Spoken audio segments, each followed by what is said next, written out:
stripped of her precious crown, driven out of the glorious palace, and most cruel of all, forbidden to see her daughter one last time.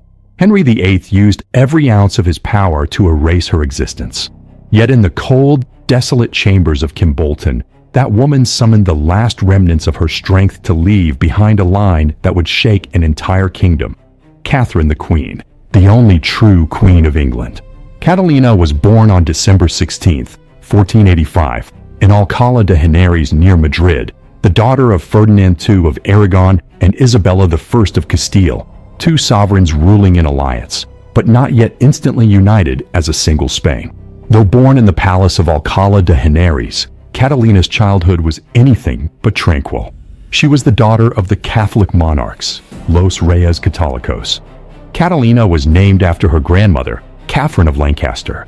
From the moment she entered the world, this created a thread of English blood binding her to the British royal line, as if destiny itself had tied her irrevocably to the land of mist.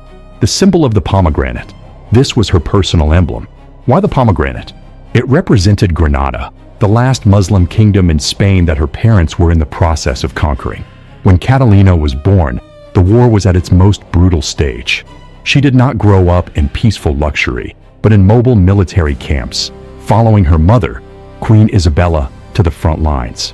If Henry VIII later believed he could easily bend Catalina to his will, it was because he had underestimated the blood of Isabella I of Castile that flowed in her veins.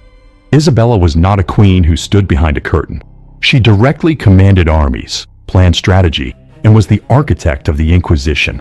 Catalina witnessed her mother governing a country as an independent sovereign, not merely as a king's wife. Catalina was raised with the belief that royal authority was ordained by God. Her devotion was not theoretical. It was forged through endless hours of prayer amid the clash of swords. This explains why she would later rather die than consent to the annulment of her marriage to Henry VIII, because, to her, it would have been a betrayal of God. An intriguing detail few people notice. In 1485, Spain was still an abstract concept. Her father, Ferdinand, and her mother, Isabella, ruled two separate kingdoms, Aragon and Castile. They signed an extraordinarily detailed prenuptial agreement. Ferdinand had no right to interfere in the internal affairs of Castile. Catalina grew up in an environment where women held political power equal to men. This was the very cultural shock she experienced upon arriving in England, where women were often seen merely as instruments for preserving bloodlines. While many contemporary kings were still illiterate or concerned only with hunting, Catalina received a brilliant Renaissance education. She was fluent in Latin and could debate in Latin with leading scholars such as Erasmus. She studied civil law, canon law, philosophy, and history. Erasmus once remarked that Catalina was not only devout, but also the most learned woman. It was this intellectual foundation that later enabled her to defend herself with extraordinary skill before the divorce court, leaving Henry VIII's lawyers at a loss. Catherine had Lancastrian origins through John of Gaunt. She was both a Spanish princess and a woman bound by blood to the English royal house, the prelude to a fate pulled northward. The thread of connection began with John of Gaunt, Duke of Lancaster, the powerful son of King Edward III of England. The English branch, John of Gaunt, was the progenitor of the House of Lancaster, the line of Henry IV, V, and VI. Later, the House of Tudor, through Henry VII, also relied on the blood of John of Gaunt through the Beaufort line to claim the right to the throne.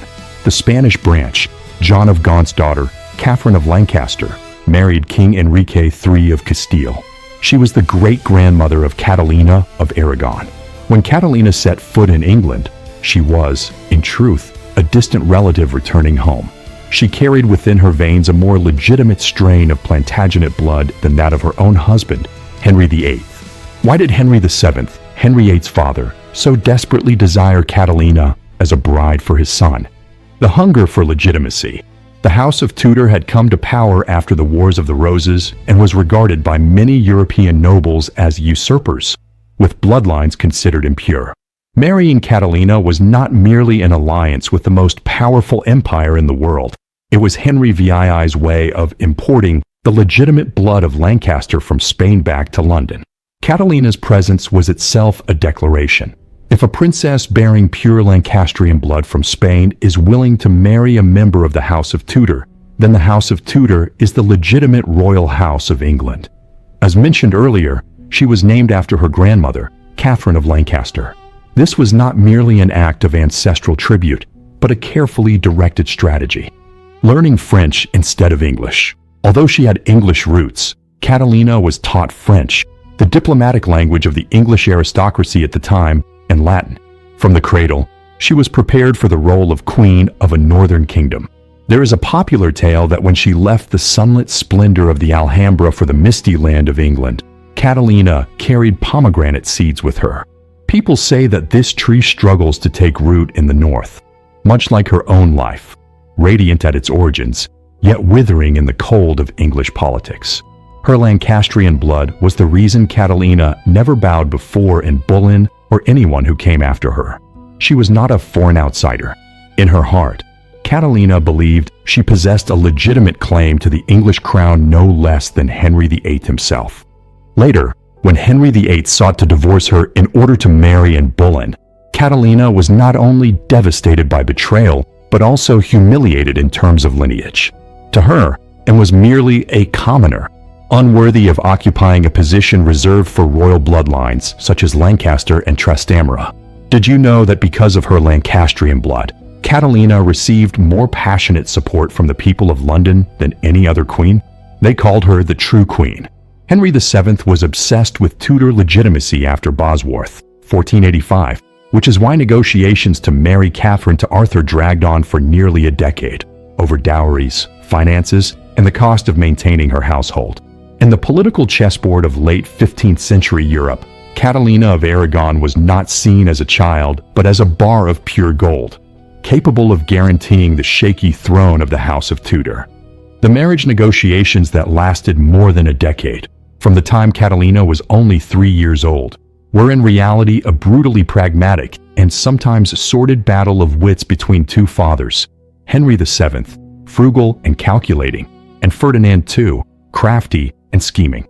Henry VII had come to the throne after the Battle of Bosworth, 1485, yet he lived in constant fear of being overthrown.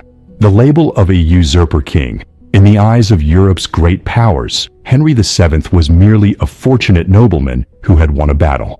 He needed recognition on a world-class level. Ferdinand and Isabella were the superstars of Europe at the time, after conquering Granada and sponsoring Columbus. To have their daughter as a bride was like a newly founded startup company receiving investment from the world's largest corporation. It proclaimed to all of Europe, the House of Tudor has officially entered the elite royal club. The Treaty of Medina del Campo, 1489, was signed when Catalina was only 3 and Prince Arthur only 2. Yet turning it into reality became a journey filled with underhanded maneuvers. Both sides agreed on a dowry of 200,000 crowns, an enormous sum. Henry VII wanted immediate payment in cash, while Ferdinand insisted on installments to retain economic leverage. Who would pay for Catalina's clothes, food, and entourage when she came to England? Ferdinand wanted Henry to cover everything, while Henry wanted to deduct the cost from the dowry. They argued over every coin like merchants in a marketplace. For this marriage to proceed, Ferdinand imposed a cold-blooded precondition. England must be free of enemies. I will not send my daughter to a country whose throne is still threatened by usurpers. Ferdinand too. Under this pressure from Spain, Henry VII executed Edward Plantagenet, Earl of Warwick, a man with a more legitimate claim to the throne than Henry himself. Later, Catalina always believed that Arthur's death and her own suffering were God's punishment, because her marriage had been built on the blood of an innocent man. Throughout 10 years of negotiations, Catalina was raised to become Queen of England, yet she was trapped in a state of hopeless waiting. Henry VII repeatedly postponed the date of her arrival, wanting to observe whether his dynasty would stabilize and to bargain further over money. She had to learn French and English court etiquette while still in Spain. Her life resembled a specialized training program for a single mission, to become the wife of the Prince of England.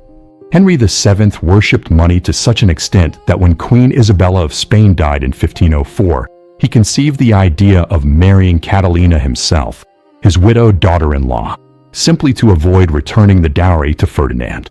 The notion was so repulsive that Isabella, before her death, and Catalina herself fiercely opposed it. Catherine arrived at Plymouth on October 2, 1501, endured a 5-week procession, and married on November 14, 1501, at St. Paul's. Her journey from Spain to England in 1501 was not merely a bridal voyage but a dramatic cultural landing, beginning in splendor yet ending with a crushing blow from fate. Catalina departed the port of Laredo in August 1501, but the sea seemed to issue an early warning about her future in England. Her fleet was driven back to Spain by violent storms in the Bay of Biscay. Only on her second attempt did she finally reach Plymouth on October 2, 1501. In contrast to the coldness of the sea, the people of England welcomed her like a savior. They had never seen a princess so radiant and noble. To them, she was not merely a bride, but a promise of peace and prosperity. Before reaching London, a rule-breaking incident occurred at Dogmersfield. According to Spanish custom, the groom was not allowed to see the bride before the wedding day. But Henry VII, curious and pragmatic by nature, shattered every convention. Henry VII and Prince Arthur rode to the place where Catalina was staying and demanded to see her. When they finally faced each other, a tragicomic situation unfolded. Both had been taught Latin, but the Spanish and English pronunciations differed so greatly that they could not understand one another. They could only stand there, exchanging awkward smiles and gestures. It was an omen of Catalina's alienation in this land. On November 14, 1501, all of London trembled at the wedding in the old St. Paul's Cathedral. Catalina did not possess the stereotypical Spanish appearance of dark hair and olive skin that people imagined. She had golden hair tinged with red, porcelain white skin, and deep blue eyes. In a white Spanish-style gown with voluminous farthingales, something the English had never seen before, she looked like a goddess. One fascinating detail is that the boy who escorted Catalina down the aisle was the 10-year-old Henry, later Henry VIII. At the time, he was enthusiastic and proud to accompany his beautiful sister-in-law, unaware that she was the woman who would change his life forever. After a brief honeymoon, the young couple were sent to Ludlow Castle on the border of Wales, a place cold, damp, and perpetually shrouded in mist. Just 5 months after the wedding, a mysterious disease known as the sweating sickness claimed Arthur's life. This is the most controversial detail in Tudor history. Was the marriage ever consummated? Catalina swore beneath the cross that they had never truly been husband and wife because Arthur was too weak. Henry VIII would later claim the opposite in order to justify a divorce. At 16, widowed, alone in a foreign land, unable to speak English, and most crucially, her political value suddenly dropped to zero. When Arthur died, Henry VII immediately regretted the extravagant wedding feast. He did not want to return a single penny of the 200,000 crowns in dowry, yet he also did not want to support Catalina for free. She was turned into an abandoned diplomatic hostage, living in deprivation so severe that she had to write home begging her father for money to buy food and clothing, because the King of England treats me worse than a prisoner. Arthur's death at Ludlow Castle was not merely a personal tragedy. It was the ground zero of a political earthquake that would shake all of Christendom and forever change the course of English history. This became the greatest controversy of the Tudor dynasty. Could a 15-year-old boy and a 16-year-old girl have completed their marriage during those 5 months? Until her dying breath, she insisted that she remained Virgo intacta when Arthur died. According to her, they had slept beside each other only a few times, and Arthur had been too frail to do anything. Witnesses from the household recalled that on the morning after the wedding night, Arthur stepped out of the chamber and proudly declared, "Gentlemen, last night I was in the midst of Spain." Yet historians suspect this was nothing more than adolescent bravado, a teenage boast to preserve his dignity. Under church law at the time, if a marriage had not been consummated, it was considered not to exist. If it had been consummated, then Catalina's marriage to her husband's brother, Henry VIII, would be deemed incest under Scripture, Leviticus 20 verse 21. In April 1502, a ghostly fog descended over Ludlow Castle. Both Arthur and Catalina fell ill. Unlike the plague, the sweating sickness killed within hours. Victims suffered high fever, delirium, and torrents of sweat until they collapsed and died of exhaustion. Catalina fought death and survived, but when she regained consciousness, she was told that her husband was gone. At 16, she became the Princess Dowager of Wales. The fact that she lived while Arthur died only deepened the sense that a cruel destiny lay ahead of her. After Arthur's death, Catalina's value collapsed disastrously. She was trapped in a political gray zone. Henry VII did not want to return the dowry to Spain, but he also did not want Catalina to marry anyone else. He kept her in London as an honored prisoner. Here is a detail few people can believe about a princess. Henry VII cut off support, while Ferdinand, her father, sent no additional funds. Catalina was forced to sell her jewelry and silverware to pay the wages of her loyal servants and buy food. She wrote to her father, "I have had to sell even my necklace to buy a new dress, because all my clothes are completely worn out." In the depths of poverty, she made history when her father appointed her ambassador of Aragon to England in 1507. She became the first woman in European history to hold such a post, proving her sharp political intelligence even while abandoned. When Henry VII died in 1509, the first thing the young 18-year-old Henry VIII did was declare that he would marry Catalina. At that time, Henry VIII was genuinely captivated by her. She was still beautiful and learned. He wanted to fulfill his father's will, but also to assert his own generosity by rescuing an abandoned princess. Lie or truth? For the wedding to take place, the Pope had to grant a dispensation. Catalina swore she was a virgin. Henry believed, or chose to believe. This dispensation was the time bomb that, 20 years later, Henry would use in his attempt to destroy their marriage when he became obsessed with Anne Boleyn. Catalina went from a radiant princess to an impoverished widow, then rose again to become Queen of England. It was the forging fire of those 7 years of abandonment that created a steel Catalina, one whom Henry VIII would later find impossible to bend with money or power. The plan to marry Prince Henry was advanced, then delayed by upheaval in Spain and Henry VI's calculations. Catherine lived at Durham House, sickly, short of money, and kept under strict control, her contact with Henry closely monitored. The years 1503 to 1509 were the darkest and most humiliating chapter of Catalina's life, yet they were the very crucible that forged her iron will. From a proud princess, she was transformed into a true political hostage, trapped between two old foxes, her father, Ferdinand, and her father-in-law, Henry VII. After Arthur's death, Catalina was moved to Durham House on the Strand. Though nominally a palace, in reality it was a cold and isolated place. Henry VII feared above all that Catalina might become pregnant by another man or attempt to escape, anything that would ruin his plan to keep the dowry. She was forbidden to have contact with Prince Henry, now the heir. Their meetings were limited to ceremonial occasions and monitored down to every glance. As mentioned, in 1507 she became Europe's first female ambassador. Yet ironically, this ambassador had to write home to Spain complaining that she had no money to buy food, and that her household had to wear ragged clothes because there was no money for new garments. Why was she kept in suspension for so long? The answer lay in the death of her mother, Isabella I, in 1504. When Isabella died, Ferdinand's power declined, since he was only King of Aragon and no longer ruler of Castile. Henry VII immediately realized that Catalina was no longer the most valuable asset in Europe. Henry VII began exploring other, more profitable marriage alliances, such as marrying the sister of the Holy Roman Emperor. He kept Catalina only as a reserve option and as leverage to force Ferdinand to pay the remaining portion of the dowry. During these 6 years, Catalina was constantly tormented by low fevers and bouts of depression. Her letters to her father were filled with lamentations. She felt abandoned by the entire world. It was during this time that she began practicing extreme religious rituals, fasting, praying for hours on the cold stone floor. Despite Henry VII's pressure, Catalina preserved her dignity. She refused to sign any document that could harm Spain's interests.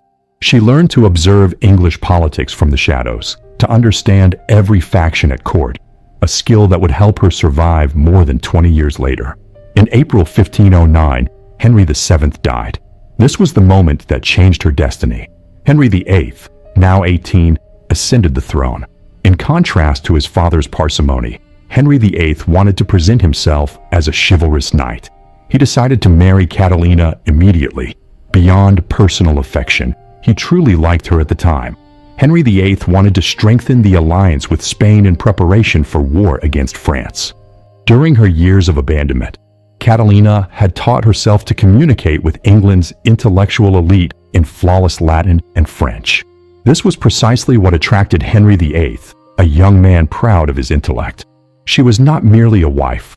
She was a teacher and an advisor in the early years of his reign. Henry VIII married Catherine on June 11, 1509, and they were crowned on June 24, 1509, repayment for 8 years of waiting. The events of June 1509 resembled a fairy tale happy ending, but behind the splendor lay a spectacular political reversal by the young king Henry VIII against the legacy of his late father. This was the moment when Catalina rose from an unwanted burden to become the most powerful woman in England. Just 7 weeks after his father's death, Henry VIII announced that he would marry Catalina. It was a shocking act because, before his death, Henry VII had still hesitated over this marriage. Henry VIII, 18 years old, was fascinated by the image of medieval knights. He regarded marrying Catalina as a chivalrous act of rescuing an abused princess. He once told the Spanish ambassador that he loved Catalina for her virtue and chastity. Instead of a grand, multi-day celebration like her wedding to Arthur, Henry VIII chose a relatively private ceremony at the chapel of the Grey Friars in Greenwich Palace. Catalina wore a white gown and let her golden hair fall freely to her waist, a traditional symbol reserved for virgins on their wedding day. This was her silent way of declaring to the world that her marriage to Arthur had never been consummated. After 8 years of living in hardship and uncertainty, she officially became the lawful wife of the young, wealthy, and most handsome king in Europe at the time. If the wedding was intimate, the coronation at Westminster Abbey was an extreme display of power. London was adorned with gold-woven tapestries. Henry and Catalina sat together in an open carriage, passing through streets overflowing with roses. Catalina sat in a carriage draped in silver cloth, wearing garments embroidered with the emblems of both England, the Tudor rose, and Spain, the pomegranate. The people of London cheered thunderously. They loved her for enduring years of hardship while preserving her royal bearing. This coronation marked the end of years of bloodline disputes. With Catalina at his side, Henry VIII felt himself truly a great monarch. The early years after 1509 were the happiest period of her life. They hunted, danced, and debated theology together. Catalina was not only a wife, she was Henry's greatest political ally. Henry VIII, still young and pleasure-loving, entrusted many major affairs to Catalina, whose wisdom was inherited from her mother, Isabella. She even persuaded Henry to ally with her father, Ferdinand, against France. For the coronation, Henry chose June 24th, the feast day of St. John the Baptist. It was a day of light, yet there was an ironic detail. Henry used the very papal dispensation that had allowed him to marry his brother's widow, which he would later spend his life trying to prove invalid. In 1509, that dispensation was Catalina's crown. 20 years later, it became her sentence. Catherine was not merely a wife. She wielded diplomatic influence, served as a bridge to Spain, and reached her pinnacle in 1513 when Henry went to war in France. Catherine acted as governor and captain general, managing logistics and defense against Scotland. At Flodden, England won a great victory, and James IV was killed. The year 1513 was the moment when Catherine of Aragon proved to all of England that she did not wear the crown merely for display, but that in her veins flowed the blood of a warrior queen, the pure legacy of her mother, Isabella I of Castile. This was the peak of Catalina's power, when she ruled not only with gentleness, but with the sword. In June 1513, Henry VIII crossed to France in search of military glory. He did something he would rarely do again with any other wife. He granted Catalina the authority of Supreme Regent, along with the titles Governor and Captain General of England's armed forces. She had full power to sign orders for the treasury, appoint commanders, and mobilize the militia. While Henry lost himself in banquets and a few minor skirmishes in France, Catalina remained in England to face a real threat, James IV of Scotland, waiting to strike while England was without its master. James IV poured across the border with an overwhelming army. Catalina, 5 months pregnant, did not flinch. She rode to Buckingham to rally the forces. There, she delivered a speech that shook the men to their core, reminding the soldiers of English courage. The image of a pregnant queen, wearing light armor over silk, mounted on horseback as she urged her army forward, became legend. The battle unfolded beneath Flodden Hill in driving rain and mud. Through the sound tactics of the Earl of Surrey, backed by Catalina's authority, the English crushed the Scottish host. James IV was killed on the field. It was the last time a king of the British Isles died in battle. The contrast between Henry's glittering chivalry and Catalina's iron pragmatism was most clearly revealed in the way she announced the victory. Instead of sending a conventional letter, Catalina intended to send the corpse of King James IV to France as a trophy for Henry VIII. Her advisors argued it was too horrific, so she changed course. She sent Henry James Ivy's blood-soaked coat. She wrote to Henry that this victory was a blessing from God, greater than anything you are doing in France. It was a gentle jab with enormous weight, because while Henry had taken only a few small towns, Catalina had destroyed a king and secured the north. In this period, Catalina became the greatest unpaid ambassador her father Ferdinand ever had in England. She coordinated back-channel agreements, ensuring Henry consistently stood with Spain in its struggle against France. Henry VIII, at that time, admired his wife to an extreme. He proudly told ambassadors, "My queen has protected the kingdom perfectly in my place." But tragically, Catalina's catastrophe also began at this very peak. Just weeks after that glorious victory, she miscarried. It was the beginning of a relentless chain of lost children, one that would transform Henry from a husband who revered her into a man who began to suspect God's curse. If 1513 was the summit of her political power, then the years 1510 to 1516 were a slow execution of Catalina's body and soul. In the Tudor world, the Queen's womb did not belong to her. It was national property, a battlefield where the future of a dynasty would be decided. Only months after the radiant wedding, Catalina became pregnant. All of England held its breath. In January 1510, she miscarried, a baby girl. To protect her position and avoid disappointing Henry too soon, Catalina and her attendants kept it secret for a short time. Yet the physical pain was nothing compared to them. On January 1st, 1511, Catalina gave birth to a son, Henry, Duke of Cornwall. Henry VIII was so ecstatic that he staged the most lavish tournaments England had ever seen. He walked barefoot to church to thank God. The entire realm believed the curse hanging over Tudor legitimacy had been lifted. After 52 days of celebration, the infant prince died suddenly, possibly from sudden infant death syndrome or an infection. Henry grieved, but it was Catalina who collapsed. She spent hours in the chapel, beginning to question whether God was punishing her. And Henry began to understand something colder. Love could be sweet, but a dynasty required blood and an heir. This was an era of diplomacy at its peak, as we saw at Flodden, but it was also the moment Catalina's health began to slide without breaks. The stillbirth suspicion of 1514. Some records suggest she was pregnant, and then the child vanished. Repeated premature births and stillbirths devastated her body. Near 30, after so many failed pregnancies, Catalina was no longer the bright golden-haired princess she had once been. She grew more devout, dressed more modestly, and began to show signs of early aging, while Henry VIII, 24 and in the full force of his vigor, began seeking comfort in mistresses such as Elizabeth Blount. In February 1516, she gave birth to Mary, later Queen Mary I. Mary was the only child to survive childhood. Henry VIII still tried to sound patient. The Queen and I are both young. If this time it is a daughter, then by God's grace, the next will be a son. Mary was beautiful and intelligent, Catalina's only true consolation. But to Henry, Mary was proof that Catalina could not give him a son. There is a detail few people know. After each loss, instead of resting, Catalina often returned to work immediately.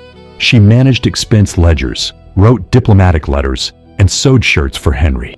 She tried to compensate for the shortfall of an heir by becoming an irreplaceably perfect queen.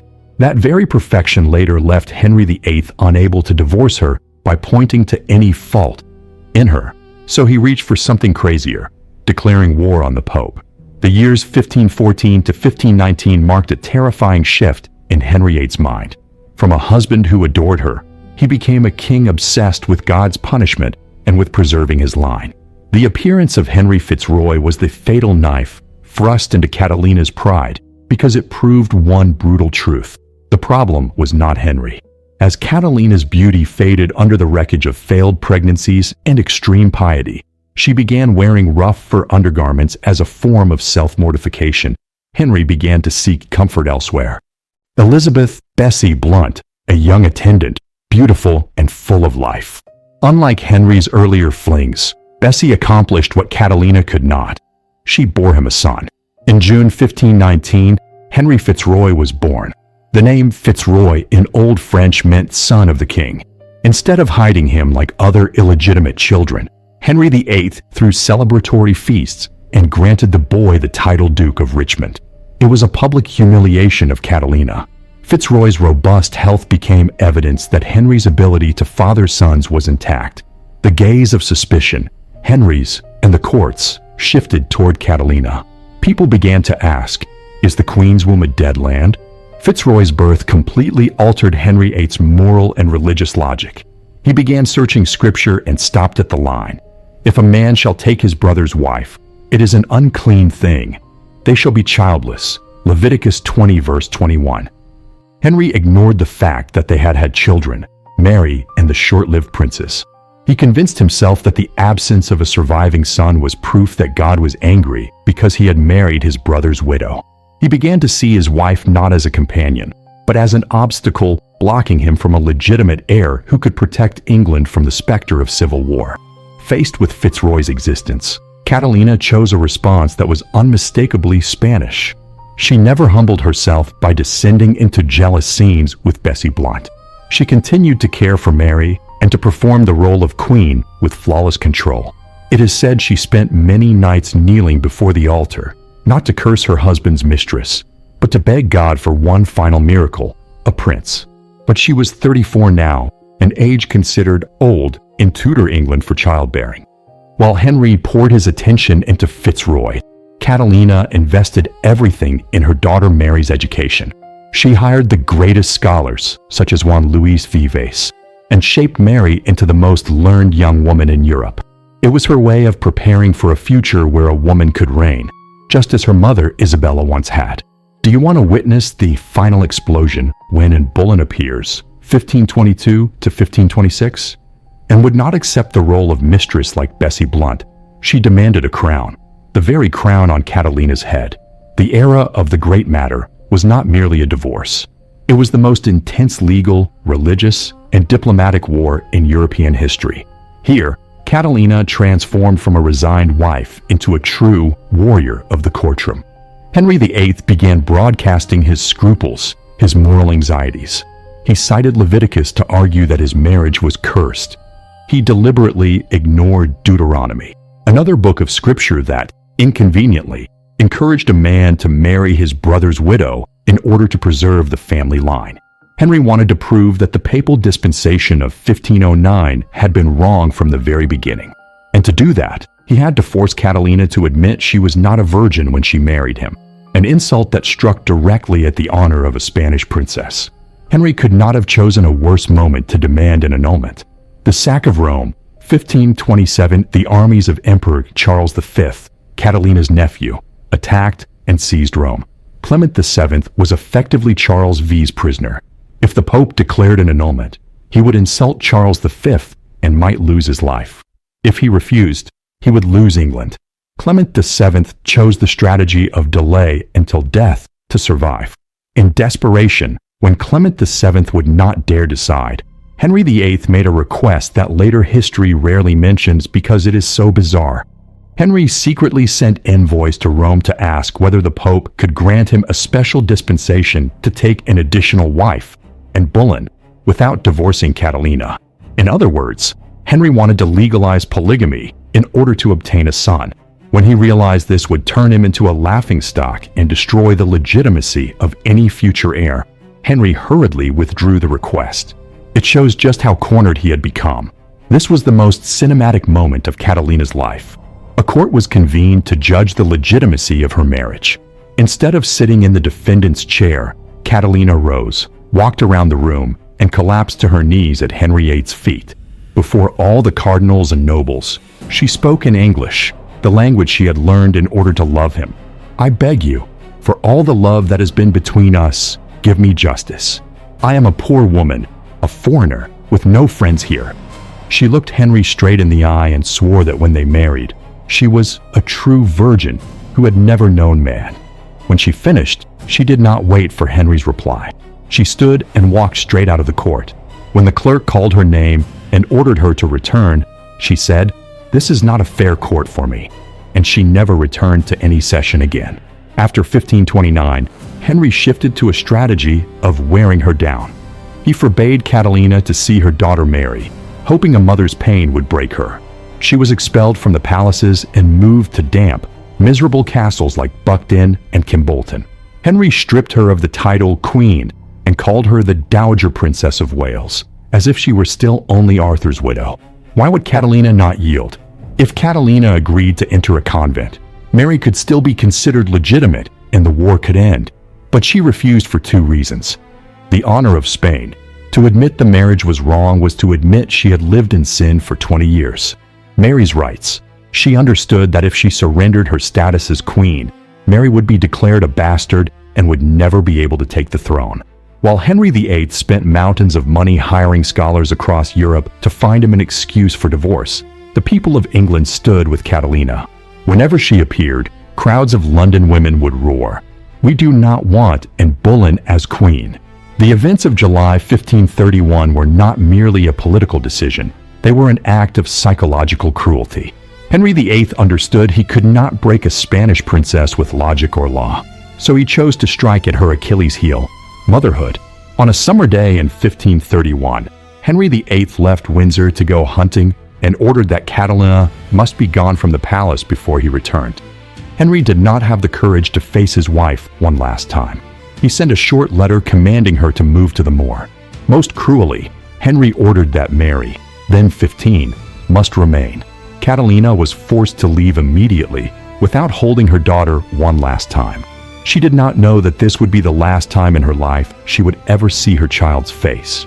Henry VIII believed that separating Mary from Catalina would drive her to despair and make her sign the annulment papers just to see her again. Mary was in adolescence, physically fragile and deeply devout like her mother.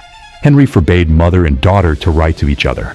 When Mary fell gravely ill, Catalina begged Henry to let her come and care for her. She even promised she would only stand at a distance and not speak.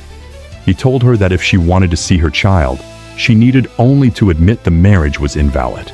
Catalina answered with a line that became famous, "I cannot save my daughter by destroying the souls of both of us." Catalina was moved from one castle to another, each more damp and more remote than the last, until finally she was sent to Kimbolton Castle. She shut herself away in a room whose window looked out over the graveyard. Beneath her tattered royal silks, she wore the black habit of the Franciscans. She fasted and prayed until she was exhausted. Whenever anyone addressed her as the Dowager Princess, as Henry commanded, she refused to answer, insisting, "I am the only Queen of England and the King's only lawful wife." In early 1536, knowing she was near death, perhaps from cancer of the heart, Catalina gathered her remaining strength to write her final letter to Henry VIII. It is considered one of the most moving documents in history. "My Lord King, my Lord and most dear husband, I forgive you all, and I pray God will also forgive you. I commend to you Mary, our daughter. Finally, I swear to you, my eyes desire to see you above all things in this world." She signed it, Katherine the Queen. When Catalina died on January 7th, 1536, a horrifying rumor spread across Europe. Those who prepared her body found a black, hardened mass surrounding her heart. Her supporters believed in Bullen had poisoned her. Modern doctors suggest it was a sign of melanoma or cancer of the heart. But in 1536, that black heart was treated as proof that grief had crystallized into stone inside the body of this poor woman.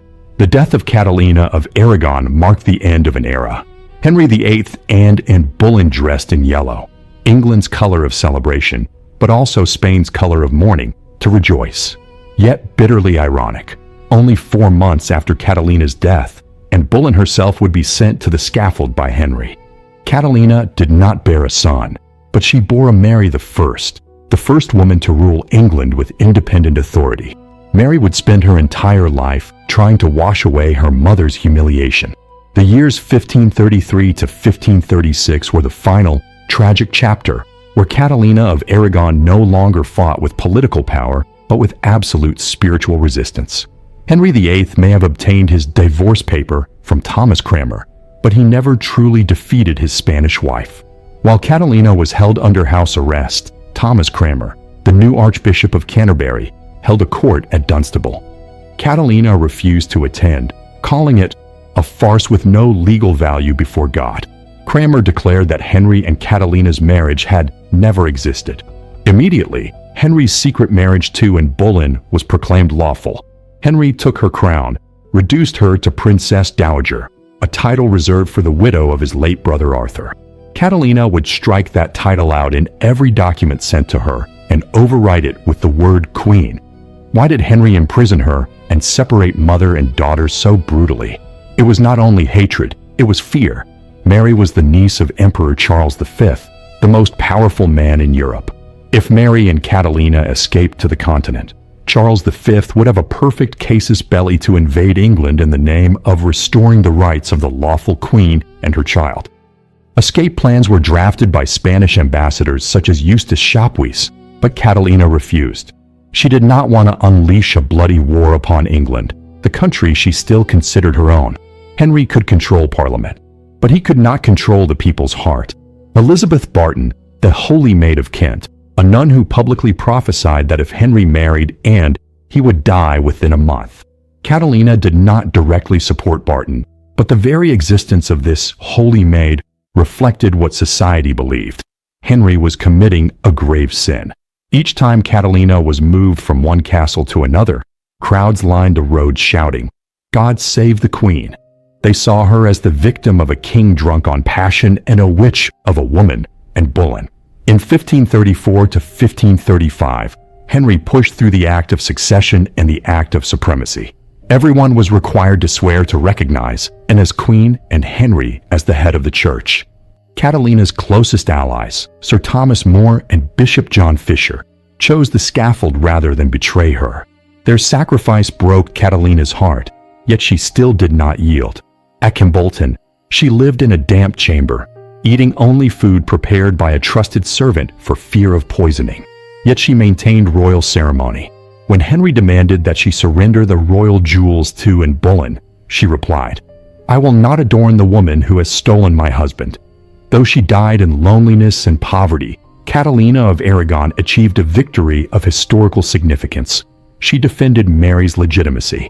Thanks to her mother's unyielding resistance, Mary I would later ascend the throne with no one able to question the royal purity of her blood. The collapse of Anne Boleyn. Catalina's steadfast virtue became a mirror reflecting the storm-ridden marriage of Henry and Anne. Immediately after Catalina's death, Henry felt himself free and began to regret, leading to Anne's execution just 4 months later. On the day of Catalina's funeral at Peterborough Abbey, Henry VIII forbade Mary to attend and ordered a modest ceremony suitable only for a dowager princess.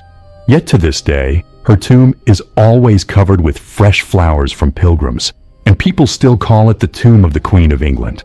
The moment at 2 o'clock in the afternoon on January 7th, 1536, at Kimbolton Castle was not merely the death of a woman, it was the closing of a proud chapter of empire and faith. The death of Catalina of Aragon carried medical mysteries and cruel twists of fate that even the greatest novelists could scarcely invent.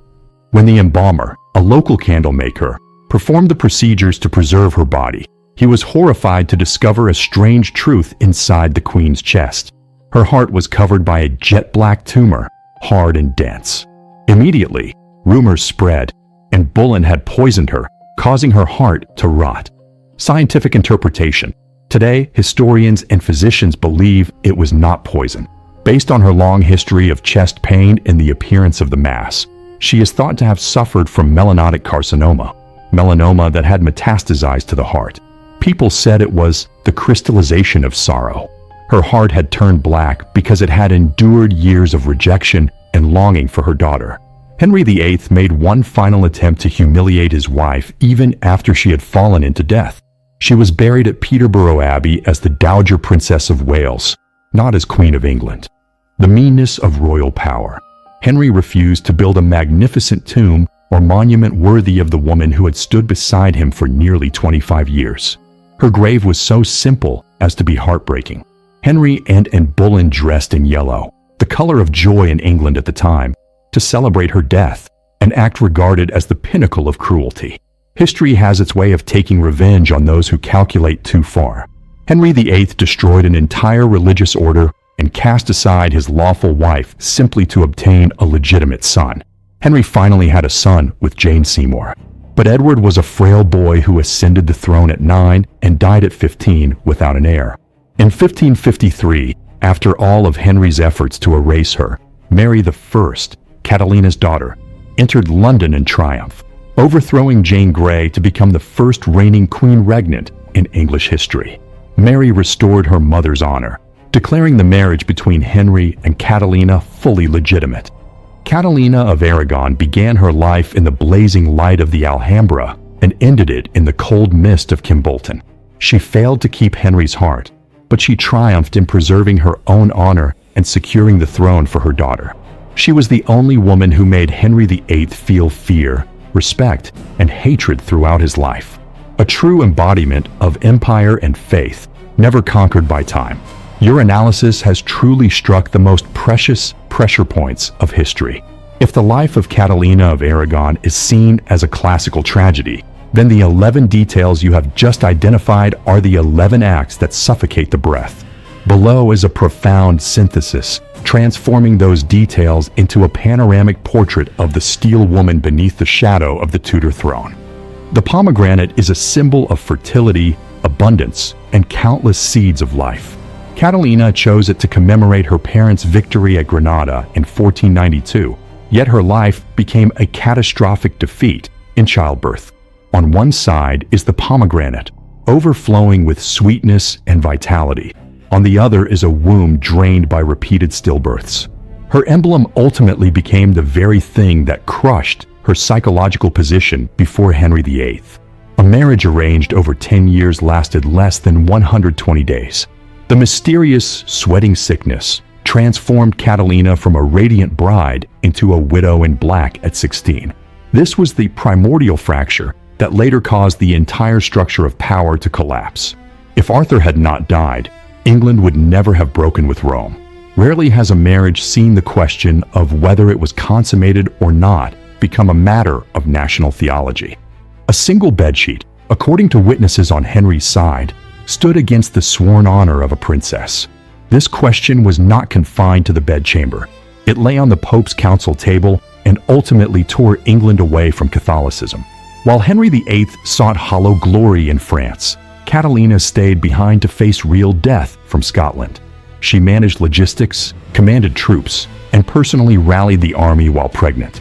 The victory at Flodden was hers, yet that very glory wounded Henry's ego, a king who could not endure being outshone by his own wife.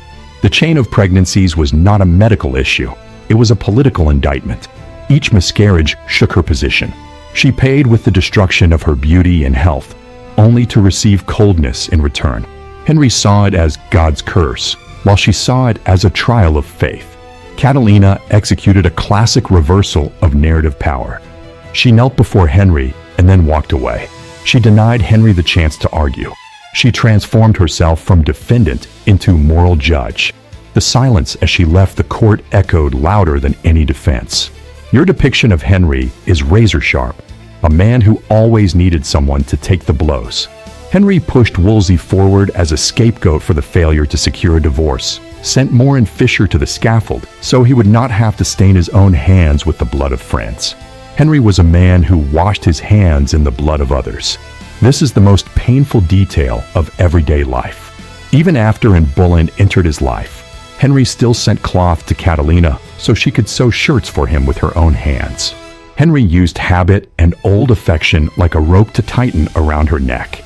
And Catalina, out of faith and devotion, still bent over each stitch for the man who was tearing her life apart. Without swords or armies, Henry used prohibition to torture Catalina. He forbade her to see her child, forbade her to write letters. This was the most subtle form of power violence. Henry knew only Mary could shake Catalina, but he was wrong.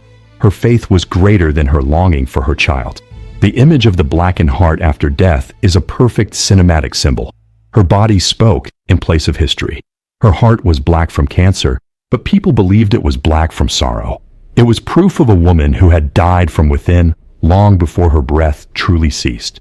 Catalina had no magnificent monument. Her name was erased from the list of legitimate queens for decades. She was erased from stone, but she carved her name into the soul of England. Her struggle forced Henry to create the Church of England, transforming the religious map of the world. Catalina of Aragon was the only woman who defeated Henry VIII in the final battle, Permanence. 20 years later, her daughter ascended the throne and restored her honor. Henry could erase her name from documents, but he could never erase her blood from the throne. Who truly committed the sin?